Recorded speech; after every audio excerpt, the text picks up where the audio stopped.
fans are going to be nuts. They'll show a lot of Luka love and some venom toward the front office, letting them know they're still mad as hell. Number 77, Luka!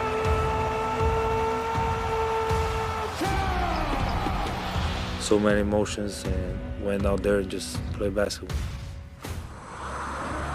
Oh, Doncic locked in from the opening tip. He's giving it to him from every spot on the floor. He's just letting them know that daddy's home. It's superhuman.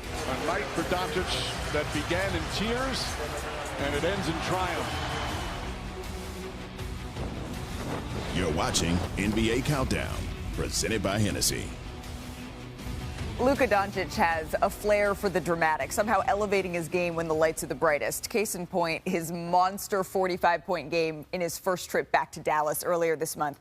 It's been 77 days since number 77 was traded to Los Angeles, and 48 hours before his Lakers playoff debut, I caught up with Luka to talk about how he got here and what comes next.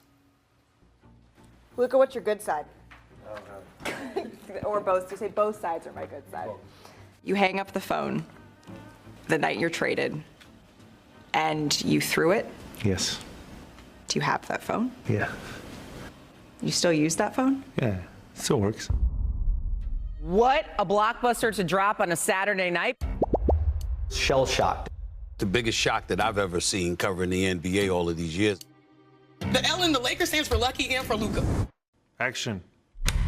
LA Laker Luka Doncic. Does that still sound a little bit weird to you? A little bit, not much. I'm getting used to it. Let's go back to the night that you were traded. Can you just take me through what you did that night? Well, I was actually in the bed, My TV wasn't working, so I was on iPad watching a movie, about to go to sleep. First thing I said, probably 3 times, is April 1st. What were you feeling in that moment? Sadness, mostly. I was still in shock, crazy shock, and I felt like my heart was broken, honestly. He's a man full of emotions tonight. I've never seen a player have that type of emotion and then be able to turn around and have the game like you did. 45 for Doncic. Luka lunacy returns here to Dallas. Honestly, I don't know either. General manager Nico Harrison of the Dallas Mavericks, he had this closed-door, no-cameras meeting with reporters. The reporter said, "You didn't believe that the team that went to the finals last year with Luka as a centerpiece could contend and continue to contend for championships." And Nico Harrison said, "I'll say this again, defense wins championships." What do you say to that? It's just sad in the way he's talking right now. I never say anything bad about him, and I just want to move on. The fans, my ex-teammates, always keep it hard. It's time for me to move on from that. Have you spoken to Nico Harrison since you left Dallas? No. Have you spoken to him on the night that you were traded? No. Was your intention to finish your career in Dallas? Of course. It's an easy question. Loyalty is still a key tenet of who you are. Where does that loyalty go now? Does it transfer to the Los Angeles Lakers? Of course. Like I say, loyalty is to the basketball first. Staying in Los Angeles is what you want to do? Yes. Doncic maneuvers for the lead. Got it! What a shot! The GIFs and memes and articles and clips on social media of you against Rudy Gobert start to be everywhere. What is it about this matchup that you love? I think he's a great defender, no matter who it is. I just like to go against centers. When you go against the best, you got to be at the top, so that's what I'm trying to do. Does this team have what it takes? Yes, I think so, yes. And it's going to take everything, every little detail, every possession is going to take everything. Luka Doncic has averaged nearly 31 points in his playoff career, along with 9 rebounds, 8 assists. Only one player has a higher scoring average in the NBA postseason history, God bless America. And that would be Michael Jordan. We've seen how dominant Luka can be once the playoffs roll around, and now all of that fuel has been added to his competitive fire here. UD, what are you expecting for Luka in his first run with the Lakers? Offensively, I expect him to do what he does, but I expect him to take the challenge defensively a little bit as well. I understand you have other defenders, but you can't hide all game. I know he hears what people are saying about him. He doesn't like what people are saying about him. The best thing he can do is show him on national TV tonight. I'm with you. I just think that J.J. Redick is too smart of a coach to let Luka get put on the island. I said a little bit. No, a little bit. He's going to have to take the pride, but I expect Luka to be Luka. I expect Bron to be Bron. Anthony Edwards is going to have his moments throughout the course of this series. It's going to come down to the others.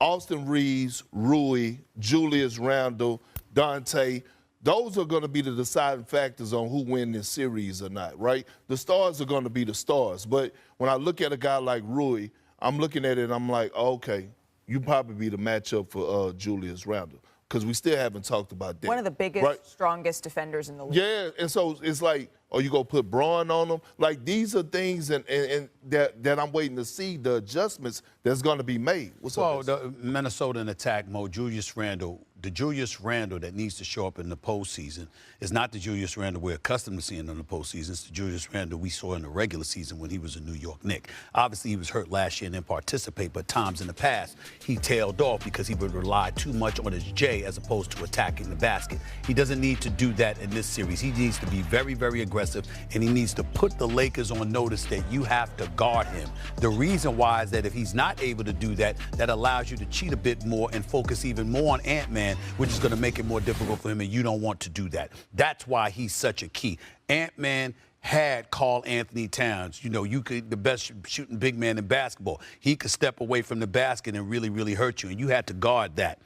Is Julius Randle going to give you something formidable to deal with? That's what this comes down to for them. In Julius Randle's 15-game playoff career, averaging 34% shooting, 28% from three, it's the scoring, but I also think it's the secondary playmaker, Julius Randle. They are going to need that, because if I'm J.J. Redick, I'm saying, all right, Anthony Edwards, we're going to make Julius Randle beat us. Won't that be the game plan? Of course, and I'm looking at the way they've been playing, and it was swinging the elbows, kind of like a 3-2 zone. You can put Julius Randle at that free throw line. He can be a scorer and also a playmaker. You spread the floor with your shooters, and now you put him in a position where he's comfortable. The basket's right in front of them. You either go score or you make a play, one or two things. And I think that's what they'll do. Go small, put Julius Randle at that 4 or 5 position, have Nas Reed spread the floor, put McDaniels on that baseline, and put shooters in each corner. I'm going to tell you this, though. If I'm the Minnesota Timberwolves, I set the tone today. And how I set the tone? Defensively.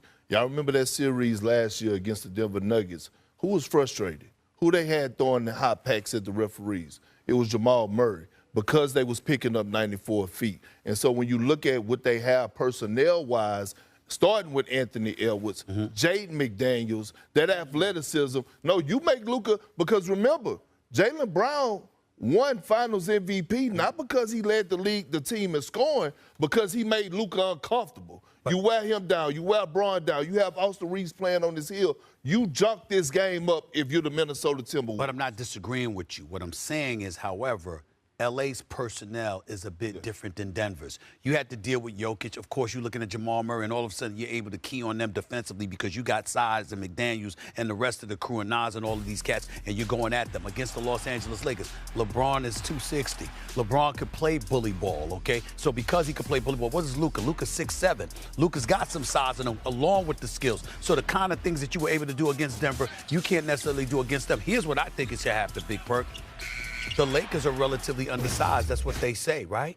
You ain't got Jokic to be worried about or somebody like that. If you are Julius Randle, make sure you pounding that ball inside. Make sure you're attacking the basket. Make sure you're dominant, Minnesota collectively, on the boards.